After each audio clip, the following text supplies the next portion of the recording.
Hello you beautiful people, my name is Shatojon and I've got a 0.9 development vlog for you. So unless you've been out in the Antarctic for the past week, you'll know that 0.9 was released a few days ago, and if you haven't yet, be sure to check out the trailer, which I'll link at the end of this video. One of the biggest additions is the new crafting system. But before diving into crafting, it's important to mention that two new resources were added to the game with this update. Plant fibers, which can be gathered with a harvest task, and iron ingots, which can be obtained by placing iron and brimstone in a furnace. And after a few seconds, they'll turn into iron ingots, which your bricktons will pick up and place in a stockpile, so be sure to have an empty stockpile. By the way, I'm actually playing on Invictus, one of the new invasion maps that were released with 0.9. It's a really cool map where you're going to be defending the center of a really big and beautiful mountainous island. So crafting allows you to make kits for your bricktons to equip and fight with. Archer kits require planks and plant fibers, and knight kits, on the other hand, only need iron ingots to be crafted. Once you have iron ingots for knights, or plant fibers and planks if you want to make an archer's kit, hold right-click on a workbench and queue either a knight kit or an archer kit. You can queue up to 2 kits per workbench, but nothing's stopping you from building a ton of workbenches and, turn your colony into an arms manufacturing factory or whatever you want to do. So thanks to the new free agent system that we introduced in 0.9, a bricktron is going to automatically assign itself to the task, bring the required resources to the workbench, and begin crafting the kit one piece at a time. Every kit is made of 3 pieces, so you have the helmet, the shield, and the sword for knights, and you have the cap, the quiver, and the bow for archers. You're going to need a weapon stand to store your kits, and keep in mind that while you can store up to 4 kits per weapon stand, knights and archers kits need to be separated. Once you have a complete kit in a weapon stand, that means all 3 pieces of one of the 2 classes, just select a bricktron and right-click the weapon stand, and it'll go over there and it'll equip the gear. And voila, now you've turned your worker into a military unit. And if you want that knight to drop its gear and get back to work, just select the knight and right-click the weapon stand that has room for the kit, and boom, now it's a worker. The ability to switch your bricktron's classes dynamically like that is super useful.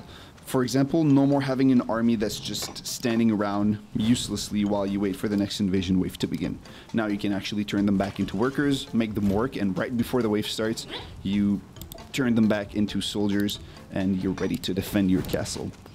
By the way, if you'd like a more detailed tutorial on the early 0.9 gameplay, because it's a lot different from 0.8, you should check out the wiki. We have a beginner's guide there that details pretty much all the steps from starting with nothing to having a built castle with an army and all the crafting system, etc.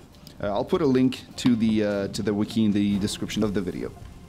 An extremely convenient mechanic is the call to arms feature. If you're getting attacked, or if you're about to get attacked, you can select workers and manually equip them one by one, but that takes way too long. Instead, you can just hold right-click on a crystal that's your faction and select the call to arms option. All your bricktons will stop whatever they're doing and they're going to run to the nearest weapon stand to gear up. And once they have their gear, they're going to return to the crystal you issued the command on. It's a lot quicker that way. Another new combat mechanic in the 0.9 update is the Knight's defensive stance. I'll do the demonstration with Boog over here.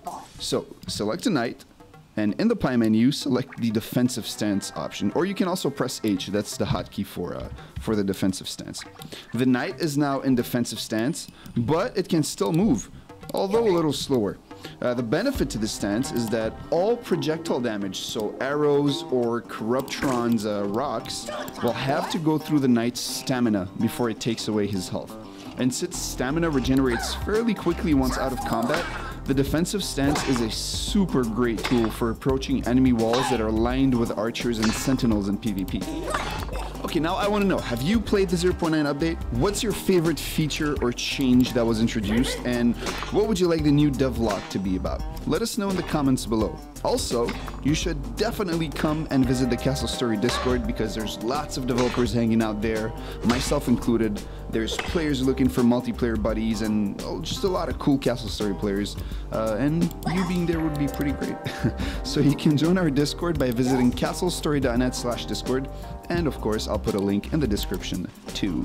So until next time, I hope you have a wonderful day.